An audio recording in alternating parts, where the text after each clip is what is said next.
Welcome to the last session. We made it to the end of the conference, close to it. We just have our closing after this, but thank you guys for coming to our session. My name is Kaila Ott. I am a rehab engineer over at the Denver VA, and I'll let my co-presenters introduce themselves. Absolutely. Good morning, everyone. I'm John Miller. I'm a rehabilitation engineer at the Richmond, Virginia VA Medical Center. Thank you. Hi, my name is Stephanie Vasquez. I'm also a rehab engineer.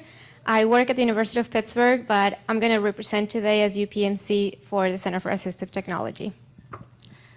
Yeah, so today we're going to be presenting on rehab engineering, who we are and what we do. So here's our little pictures. We just gave you our snapshot. So our intent of this presentation was kind of to talk about, generally who we are and what we do, but also to try and talk about a little bit of the perspectives from both the VA side and the non-VA side, because we know in John and ours world in the VA, it's a special little bubble, and we're very lucky for some of the things that we get to do in the VA. But we also want to try and give perspective outside of that as well.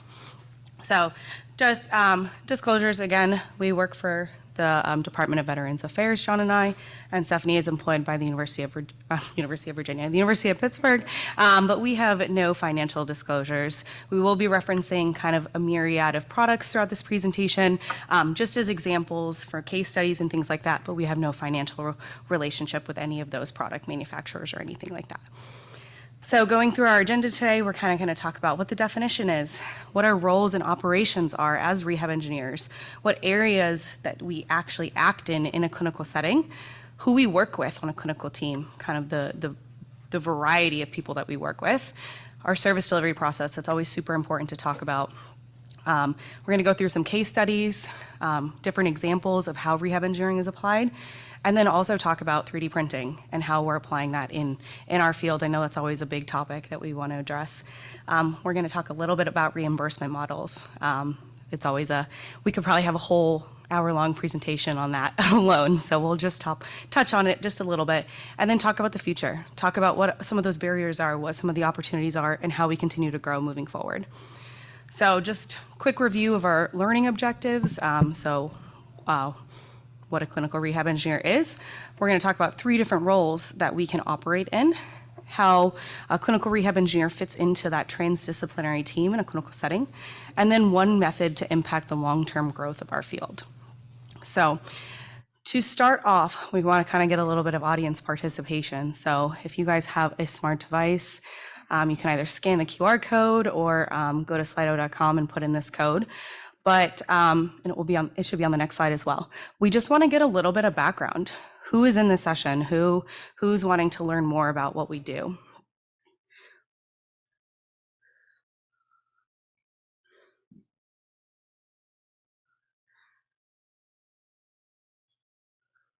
I like that we have some rehab engineers in the room. That makes me really happy, guys. Awesome. Mostly clinicians. Who falls in the other category? I guess maybe students. Okay, cool. Love that too, right? We hopefully do some good education throughout the session. Awesome. All right, next question. We have 1 more for right now, and then we'll have 1 later on in the presentation. Have you ever worked with a rehab engineer before? I feel like this really applies to maybe some of the clinicians in the room. Have you guys ever had the chance?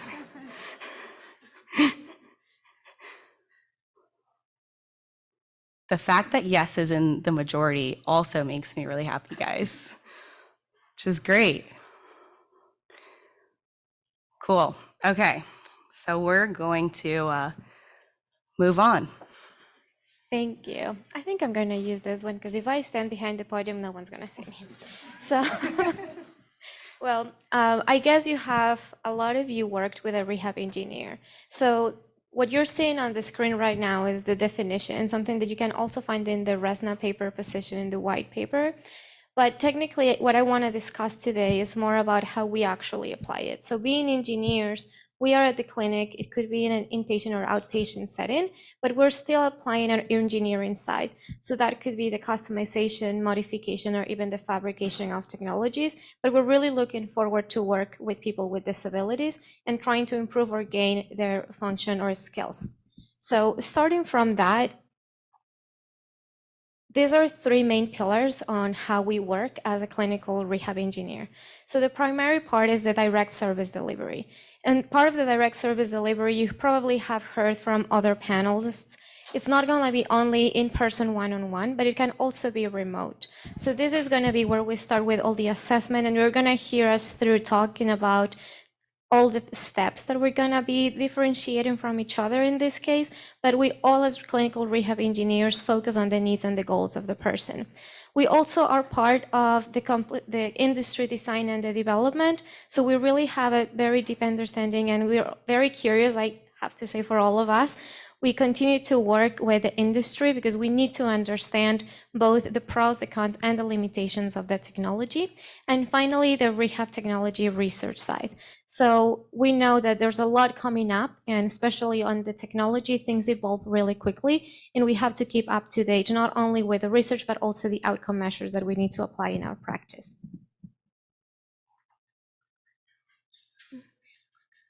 Oh, thank you.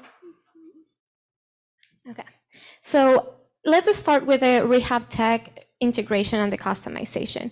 When we're talking with people with disabilities, we know that there's going to be very unique needs and very specific goals that need to be adapted to their environment, to their activities, to their tasks on a daily basis. So we need to know how to put it together so that it fits their needs appropriately. So that's where our role really falls into making sure that we are integrating everything to fit there.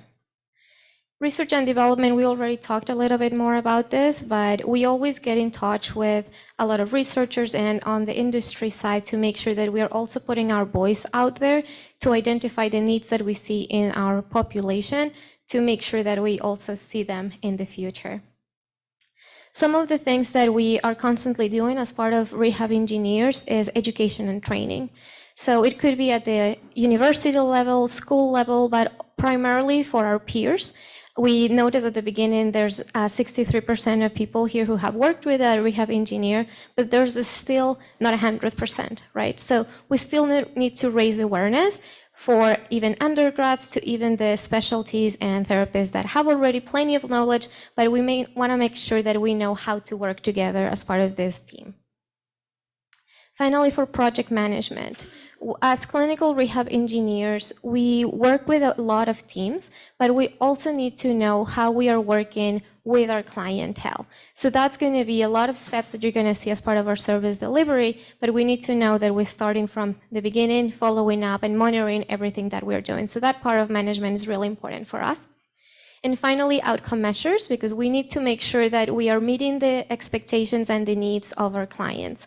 But also we want to make sure that we have outcome measures to prove that our service delivery has been not only satisfied, but that we are providing an impact for the people and the industry as well. And another very important part is human performance. So that is always coming back to making sure that the person is at the center. We have heard that through a lot of sessions already, but what's more important is making sure that everything is around the person and that person is really able to improve or gain their independence. I'm gonna pass it to John, who's gonna be talking about other areas. Okay, so like Stephanie said, we work with a lot of different clinicians, so there are a lot of different areas we have to have knowledge in. It's a lot of ground. So these are just a few of the examples of areas that we cover. Seating and mobility, we could be involved in evaluation for complex fittings or say alternative access to chair controls or alternative drive methods. Mounting and positioning is not always sexy, but it's really integral to clients and being able to use their devices and access their devices. So sometimes we'll evaluate and recommend those. Adaptive gaming and esports is getting more and more popular with our veterans, so staying abreast of the accessible tools for different consoles and methods of being able to access that is really valuable. Sometimes we're pulled into adaptive sports equipment, so that might be a new way to access that equipment or a modification to that equipment. Nurse call, emergency call access. There are existing products out there, but maybe the individual can't use the standard access mode, or that product is breaking down too often, not reliable enough. Sometimes we're involved in blind and low vision rehab, so that could be something like fabricating a tactile map or integrating technology that helps this with other technologies. Environmental control units, this is a big one, especially at my VA, I think, where we could do an evaluation, make recommendations, and coordinate an entire home automation system for people who need that in their homes. And then more broadly, EADLs, electronic aids to daily living, any tool or technology that can help a person regain their independence, we might be involved in recommending, evaluating for that. Smartphone and tablet access, not only staying up to date on the latest accessibility tools inherent in those devices, like Apple and Android, but also third-party products that could be added on that make them more accessible. Computer and laptop access, sort of the same as smartphone and tablet.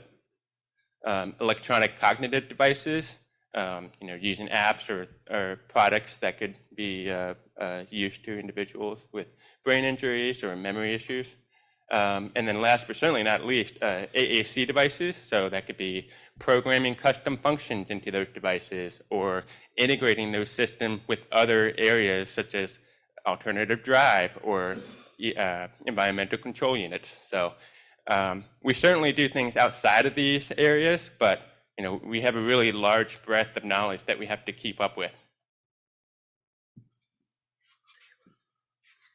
Yeah, so I think that's like a really nice transition of talking about who we work with, right? We just talked about all these different areas of technology, and a lot of those different areas kind of fall under different disciplines within a hospital, right? Mostly therapeutic, but we also work with other individuals as well. And the rehab engineers, we like to say, kind of span across all those things. We are a little bit of a glue that kind of crosses over between all of those disciplines and making sure that everybody is working together. So starting off, occupational therapy, PT, there we go, PT, right? Our OTs, PTs, and SLPs, those are kind of our primary people that we work with on a day-to-day basis. But beyond that, if we're talking about adaptive sports, we also have rec therapy. On a hospital setting, especially on inpatient, working with our providers, our MDs, our DOs, and our NPs, especially we're talking about seating and mobility, and maybe we have individuals with wound care needs, right? Making sure that you're staying in line with kind of that medical plan of care and some of those adaptations that you're making. Along the lines of inpatient nursing. So especially in the VA system, when we're talking about individuals on our inpatient units, making sure that they have nurse call access, right? That they can access their environment on our SCI unit. Working with nursing to make sure that they understand how to set up that nurse call when we're not there. Things like that. Within the VA, at least, home-based primary care is a really big one. A lot of those needs translate outside of the hospital, and we have those therapists and providers following them in the home as well. So making sure that our home-based primary care teams are kind of aware of some of those technologies and special considerations that we're working on. Mental health is always a big one. We want to make sure that we don't forget that. I know in our VA, we have worked a lot on our mental health units from an adaptive gaming and adaptive sports standpoint, which is a really cool crossover. And then lastly, KTs. Not all of the VAs out there, I'm not sure outside of the VA, but not all of them have KTs, but I know some of them are still working with KTs as well. So from an AT standpoint, we kind of work across this whole spectrum with individuals. But when we talk about outside of AT directly, we can kind of look at custom fabrication. And so that's kind of a big area of rehab engineering that a lot of us get involved in. And that can kind of span outside of our direct different areas of rehab engineering that John was talking about, where we could really work with any discipline within our hospital setting or any discipline within an educational setting. So I know, at least personally, I've done projects with our pharmacy department. I'm currently doing one with our police department. So there's skills that a rehab engineer has that can span outside of that realm of AT as well. And that's something that we want to make sure that we're capitalizing, not taking away from, we're all very busy, so not taking away from kind of all of the client-centered work that we're doing, but we want to make sure that our skills are being fully utilized and helping in every facet that we can. So really at the end of the day, we work with everyone, right? We're working in so many different capacities in so many different areas of education and within the hospital that we really want to just collaborate with everyone. So going back to or starting with our service delivery process, always really important to kind of talk about how that applies to our field as well. It's very, very similar and aligns with other clinical practices that provide rehab services. So, we start with a consult and referral. So every system is a little bit different. That could be to an assistive technology program, that could be to rehab engineering specifically. It just kind of depends on the case. From there, we'll conduct an evaluation. So this is where we would kind of determine what areas of rehab engineering, like John was talking about, that we might need to be considering for that particular client. From there, we'll do a lot of equipment trials. I think, at least in the VA, it's really helpful that we have such a wide variety of things that we can try. And so really capitalizing on that to make sure that we're figuring out what equipment is going to be best for our clients at the end of the day. From those trials, we're really going to look at determining what our treatment plan is, what we're going to order for them at the end of the day, right? It's really important to make sure that that process is very deliberate, and we're using best practice to kind of determine what equipment we're going to go with.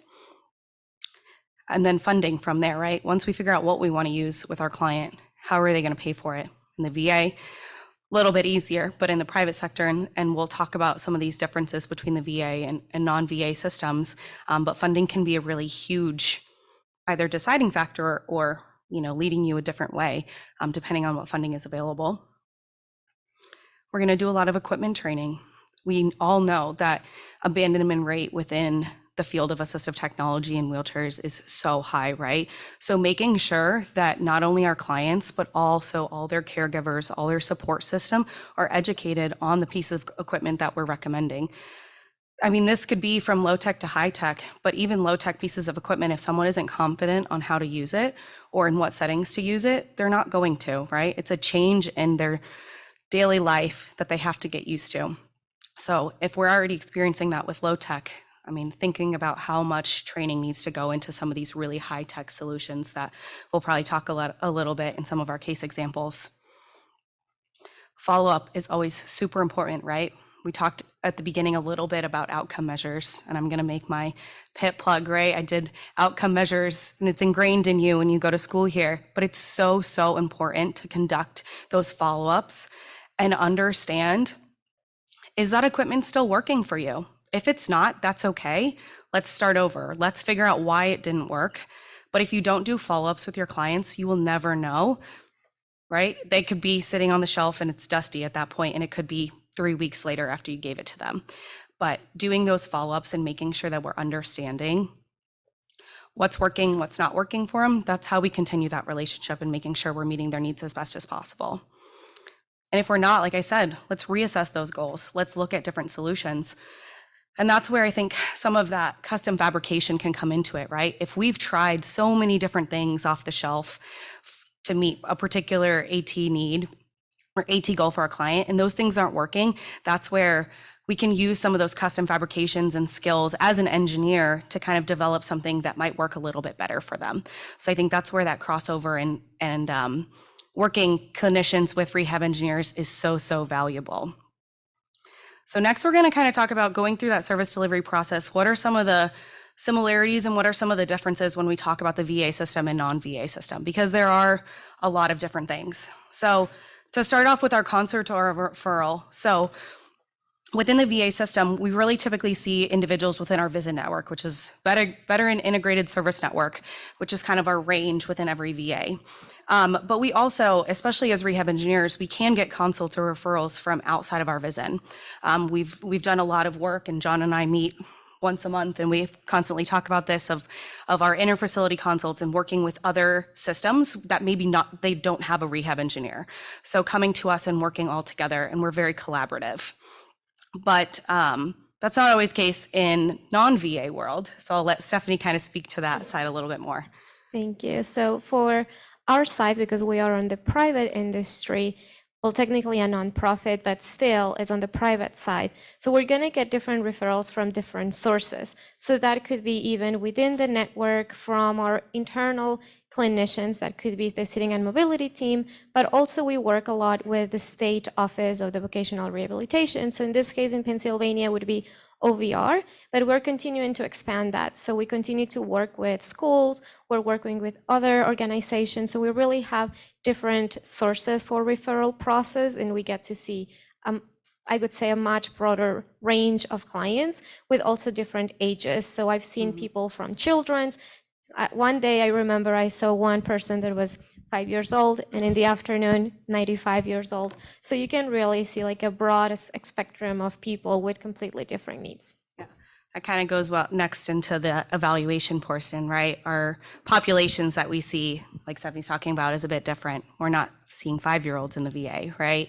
And so the other thing is the diagnoses associated with those, right? Unfortunately, like a lot of the congenital disabilities that you might see in your clinic we're not going to see in the VA. So we're going to be really looking at adult acquired injuries and diagnoses, and you're going to see a little bit more diversity in the clients that you're working with. Yeah, definitely. So as Kaila mentioned, like she's going to be looking as well as John, like more acquired, but in our case, it would be like from the congenital side or accidents that happened like maybe 2 or 3 days ago, and we need to start thinking about like working really on that implementation plan quickly with OTs and PTs, because the stay in the inpatient unit might be very short.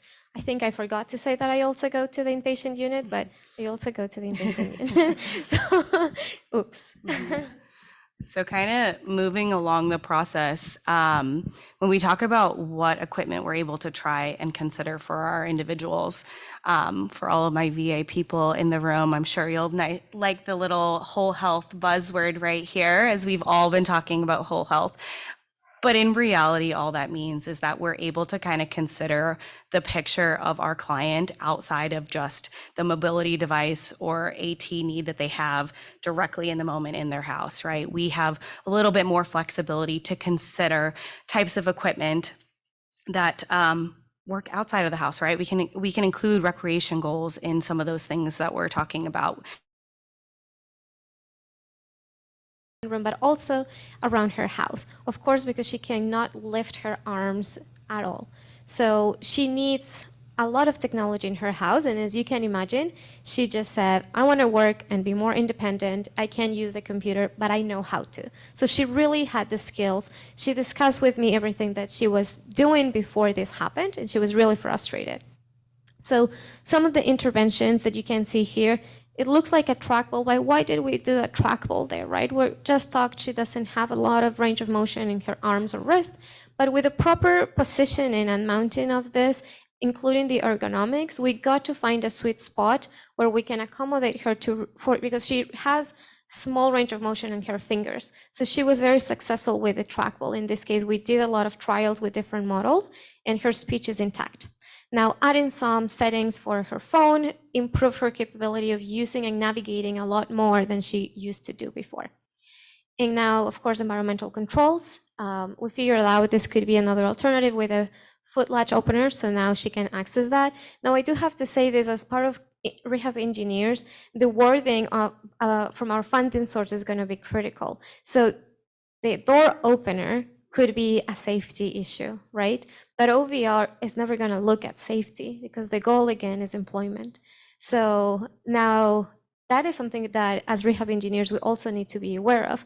Who's our funding source and how we're going to word this to really support our clients, because we know that this is not just safety. This can be opening more things in her life. So in this case, the way that we justify this is so that she can go to job interviews, that she can go to their training sessions, and many other opportunities, right? So that's why OVR actually got this approved, and I'm really excited we can actually set it up. So another things that we have to consider are, of course, the PT and OT recommendations.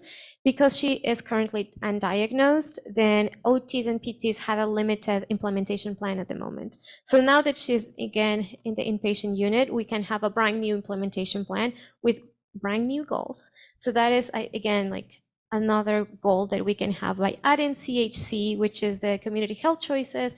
We can have more services for OTs, because she mentioned that she used to gain more range of motion and strength, but since she stopped, she has lost a lot. So that's when the client, all the service delivery process is going to restart again. And now we're going to have more information. And now, John. Okay, so we had some clinical case studies, and those are really rewarding and fun. And also, custom fabrication is awesome and a lot of fun too. So we're going to go through a couple of slides of examples. We're starting with 3D printing, and I think that's where everyone's mind goes to when they think of custom fab. But really, we have different tools in our arsenal to make stuff, and I just wanted to make that point that 3D printing is not the end-all, be-all. It's not always the best solution.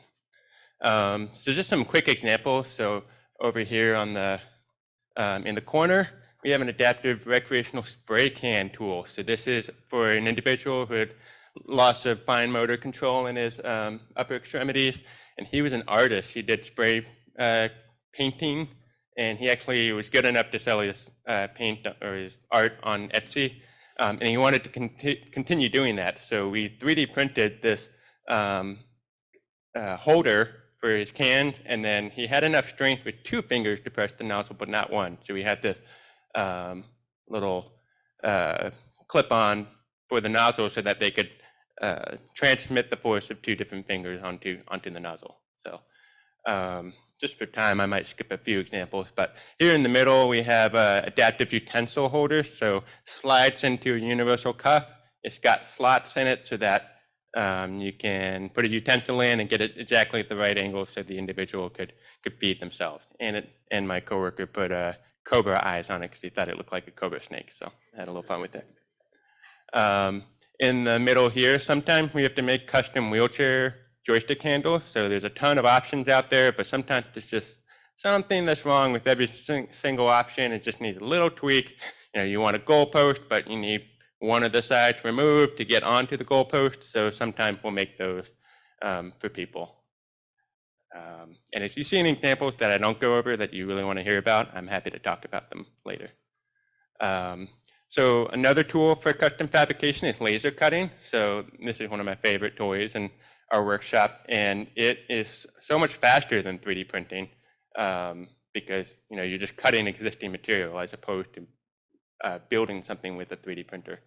So it's really useful for making trays. So in several different arenas of rehab engineering, we have an adaptive gaming tray. So using the adaptive Xbox controller, we made a whole custom setup for a veteran who used these big arcade buttons and big joysticks in order to do the same function that a normal Xbox controller would do.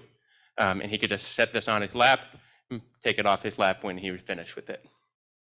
Going back to the blind and low vision area, here's another custom floor plan for an individual who was a recent inpatient and wanted to learn the floor plan, had low vision, and so he could trace where the doors were, where the walls were, and the letters so that he could try to learn the ward and get around on his own. This tray we made for a patient with ALS. So he was progressing and losing function in his upper extremities. He wanted to continue doing proportional joystick control for independent wheelchair driving. And so we embedded this micro-light joystick into the tray so that he could just rest his arms on the tray and exert as little effort as possible in order to independently drive and continue doing that for several months thereafter. Sometimes 3D printing, you have TPU to make those rubbery soft objects, but it's really challenging to print with sometimes. Not going to get into the weeds on that, but silicone molding is a great way to get around that sometimes. So one example is this, the joystick tips here. We had someone who drove with their lips, and he kept losing his joystick tips, because I guess he was aggressive and would pull them off and they roll under a bed or something. And B, he just needed something tackier that would allow him to control things easier. So we molded these, and we actually made a mold that you can make 6 at once, so you can send him replacements in case he, lost one. And another cool example is this electrolarynx protective cover. So we had an individual who was using electrolarynx to communicate, but he would frequently drop this device and damage it. And so the SLP in the case asked us to make this protective cover to, make it last longer. And finally, another tool in our arsenal is electronics, adding brains to the things that we devise. So these are some of our coolest projects, in my opinion. But I think I talked briefly about nurse call system. There's some existing switch adapter nurse call systems out there, but we found that they tended to break down. We could never really identify a product that really held up over time. So we developed this system where we take an off-the-shelf doorbell, wireless doorbell from Honeywell, and we switch adapted it ourselves with 3D printed parts and some electronics, and those have held up really well. This is a great example of adaptive sports intervention. So we had several veterans, in fact, who loved participating in air rifle practice. They could aim, and they were really great sharpshooters, but they couldn't pull the trigger themselves. And so we actually developed a system where a servo motor could pull the trigger for them, and it was switch adapted, so they could use a sip and puff. In this case, the gentleman's using a sip and puff to activate the trigger and shoot, but you could use any switch with it, really. And we had a veteran who had a traumatic brain injury. He wanted to control the TV himself by just turning it on and off by himself. And because of his TBI, he would perseverate on that on button, and so he'd turn the TV on and off and on and off. It was very frustrating for him. And so we developed with electronics this remote that actually separates the on and off function. Even though it's the same IR command, you hit one button, it turns the TV on. You hit it again, it's not going to do anything. You have to hit the other button to actually turn the TV off.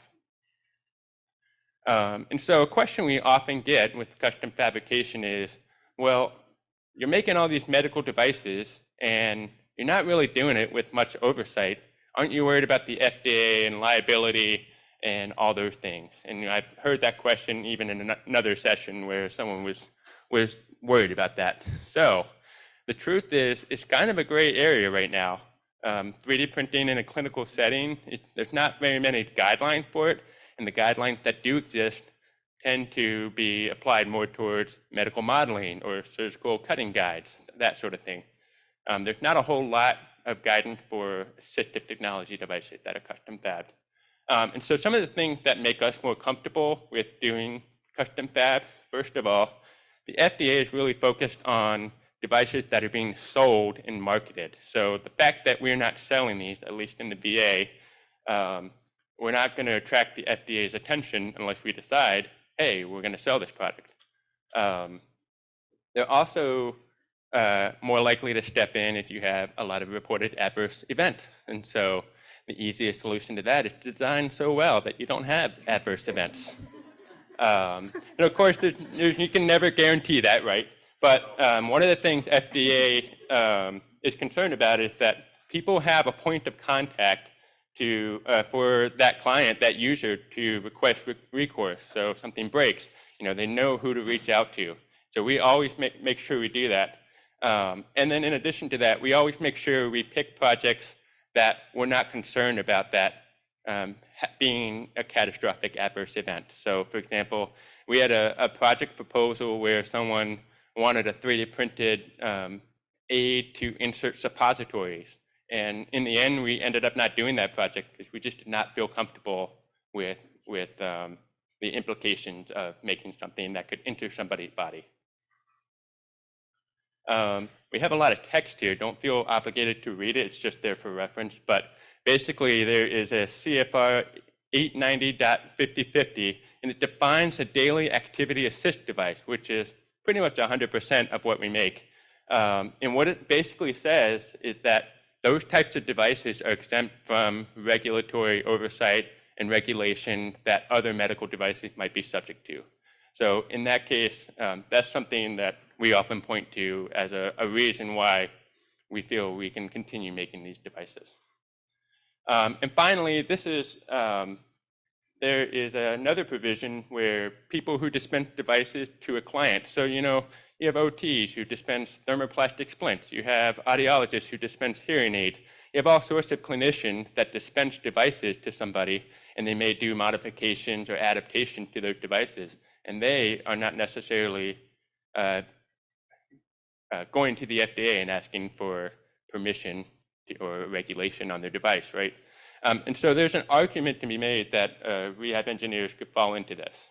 Now, all of this is to say, it would be great if we could, move forward and get more guidance and have more strict controls, because all it takes is somebody who doesn't know what they're doing and is a little bit too ambitious and could hurt someone. So it's really important that people who are qualified to be making these things are making these things. So we have one more question. Go ahead and go back to Slido. And there's the barcode or the QR code again if you need it. And this is just going to be a free text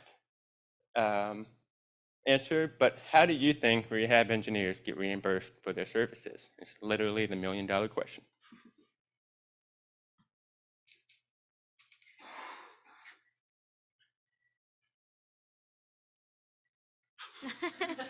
Fair.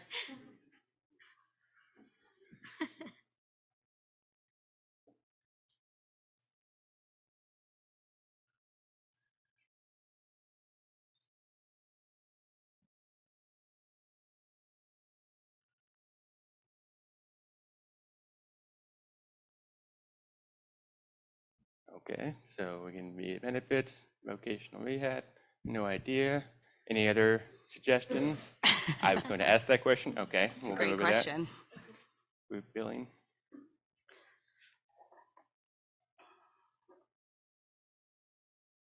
All right, so some people are getting close to the answer there.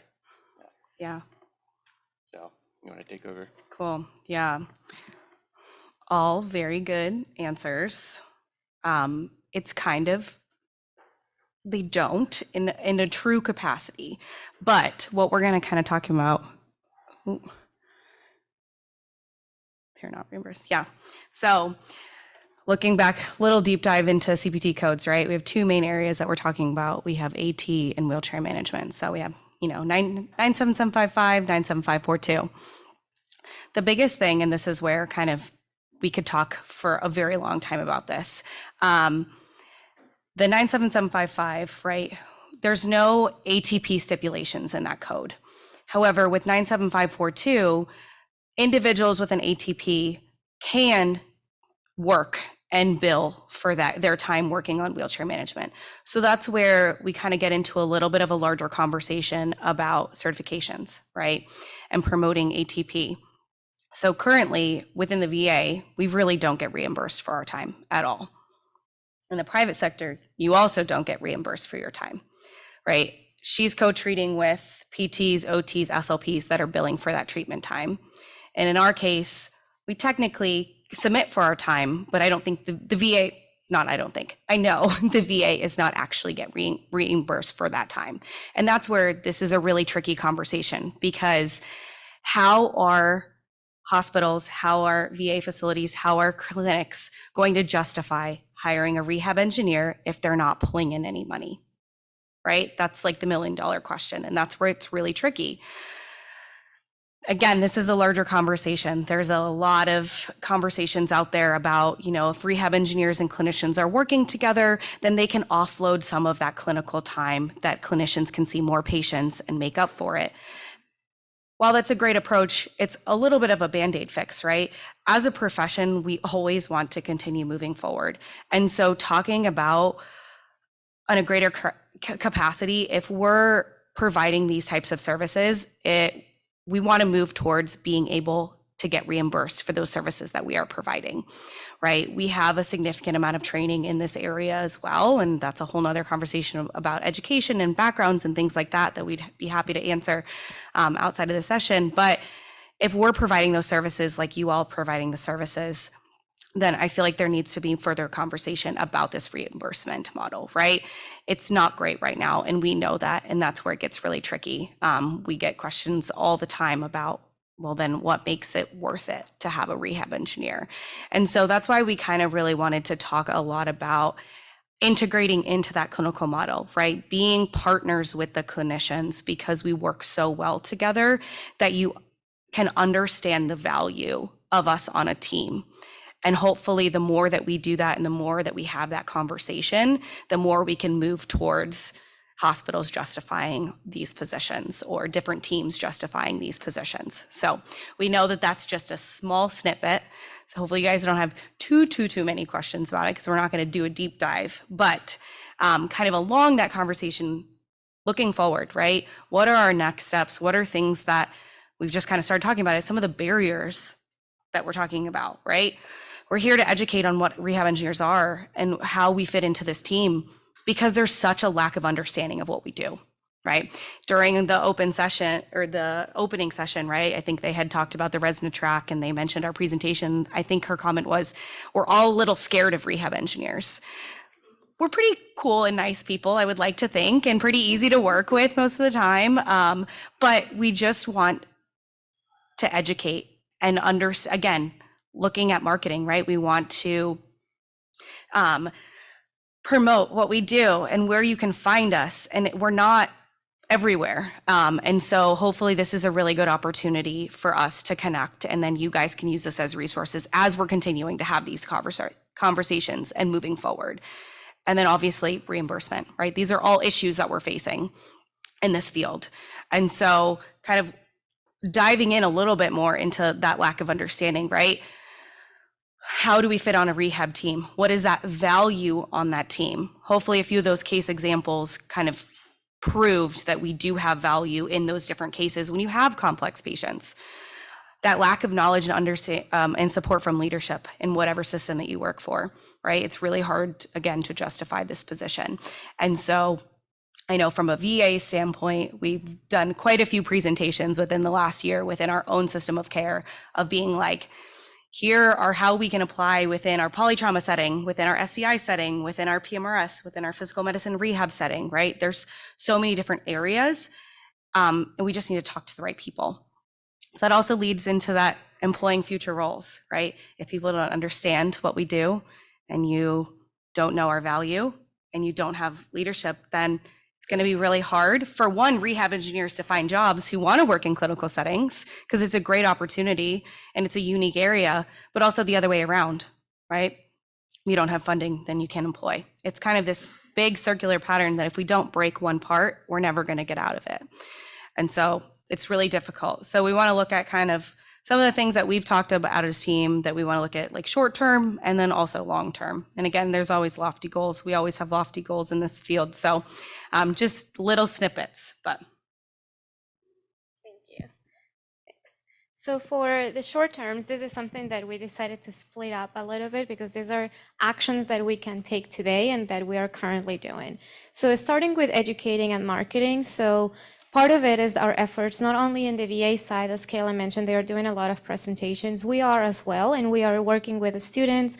We're raising awareness within our network to explain some of the options that we have, not only to the therapists and clinicians, but to the end users, because they are the ones that don't know who to ask to. Similarly to university affiliation, so we continue to work with more students, not only at the graduate level, but also introducing assistive technology, even with the undergrad sessions. So we have been working with deep dive sessions. We have been inviting them to come over so they can experience assistive technology, in many cases for the very first time. I constantly see doctors who have never even heard of the term, or who have never had the chance to even sit on a manual wheelchair or a power wheelchair and experience how that is. Similarly with student training, we really want to make sure that they get the knowledge and experience, but we understand that being a clinical rehab engineer, a lot of these skills are going to be once you get out, because there's so many different areas that you can get experience in, but we really want to open their eyes to this is everything that you can do. And similarly with the consumer education growth, so that's going to be a lot of the things that keep coming up more and more that we have to keep up with. So this is something that we can continue to understand and learn, developing more long-term goals is what John's going to tell you about next. Yeah, so speaking of lofty goals, right now rehab engineers are a novelty. We're not ubiquitous. So it would be great to normalize rehab engineers and integrate them into all sorts of clinical teams and rehab teams across the country and worldwide. It would be great to remove some of the barriers for cross-network collaboration. So we're starting to do that a little bit more now in the VA. It goes along with that diversity, inclusion, and equity push. And we care a lot about veterans and clients who don't live near Richmond or Denver or Pittsburgh or wherever, people who might not otherwise have access to a rehab engineer. We want them to have access.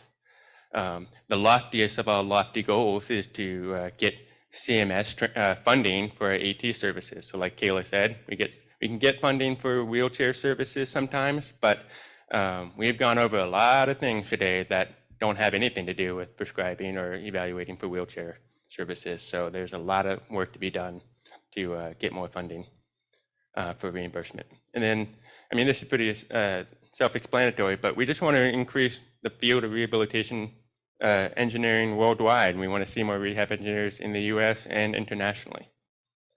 So I know we're at time now. So here's our contact information if you would like to get in touch with us, but we'd like to open it up for any questions you guys might have.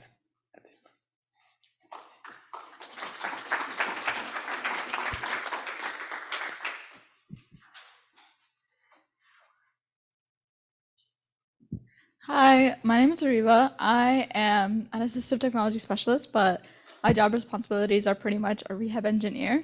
And so when I was applying for my job and I was interviewing, I was looking online for resources to help me understand what, according to market research, would be like the best salary for a rehab engineer. And so obviously, since it's a very niche field, there was not a lot out there. So I was wondering what you thought would be a good salary range for a rehab engineer. Loaded question. $1 million. I think part of it is going to be dependent on location, one, right? Where you are in the VA, at least, where our salaries are a little bit different for locality, depending on where you work. But at a core, we are engineers. And so I think that there is something to be said about what your salary would be if you went and worked as an engineer compared to if you're in a clinical setting. It doesn't mean that your skills are any different. So I don't know exactly what a good exact salary range would be, but I would say, again, our degrees are in engineering at a core. So looking at what engineering salaries are, and then engineering salaries with higher education, right? We all have master's degrees at least. And so what that would put you at in your respective locations. I also would encourage not to look only at the ATP salary range, because remember that an ATP is a different type of credential, right? So a rehab engineer has the experience of the 4 years of an engineering background, and an ATP has multiple different backgrounds. So it's very difficult to compare a salary apples to apples, especially when you are working in different settings. So it's not the typical engineering side, it's more like different locations that you're working with. I think that's a very interesting conversation that maybe raising this up to RESNA would be interesting also to know, like, how are we marketing this also for the employment setting and like our students and future clinical rehab engineers? Yep. Hi. Hi. Should I wait? No, go. I'm just Okay. gonna come down Hi. because I can't. Just wanted to check. So rehab engineers, you guys have an engineering degree and a master's degree. Obviously, the engineering degree varies from biomedical to mechanical to electronics, and again at master's level. So is there a special credentialing system that that an engineer needs to do to call himself a rehab engineer in the States? Like, who can call himself a rehab engineer? So you first need to have your ATP, and then you can apply for being a rehab engineer. But the first requirement is you have the ATP, and then you apply for the rehab engineer. So who do you, is there a body that certifies engineers and assigns a title that You're a rehab engineer? In the US, that would be RESNA. Okay, yeah, Mhm. thank you. As a little bit extra on that, so when you go back to engineering school, the credentialing services for a certified engineering program is ABET. And so at a core, you need to be a certified ABET accredited, have a degree from an ABET accredited university. I think anyone who's working in the rehab space, I think it's great for certifications. I mean, as you can see, I have my ATP and RET as well. But anyone who has that engineering degree at a base in undergrad and then works in that rehab space and has training in rehab field, whether that be wheelchairs, whether that be assistive technology, if you're working in that capacity, I think you can also consider yourself a rehab engineer. There are people out there that don't have certifications, right? But that doesn't mean that they aren't doing that work, right? They have an engineering degree and they work in AT. So I think that falls into the larger conversation of certifications and reimbursement and all of that. But as of right now, I think they can also consider themselves a rehab engineer. But ABET accredited engineering is a good basis to start with. I also want to say that, yes, an engineer is going to be more targeted to the technical side. So I think that the clinical rehab engineer does need to have training on their A&Ps or more on the clinical side, or at least having the experience either through volunteering or through by working in the clinical setting, because these skills are not natural and are not something that you'd learn in the typical engineering route. So to be on the clinical rehab engineer, you really need to have those skills to understand how to help the clients you're going to be working with. I know we had one more question and we're over time, so we'll just take one more and then wrap up.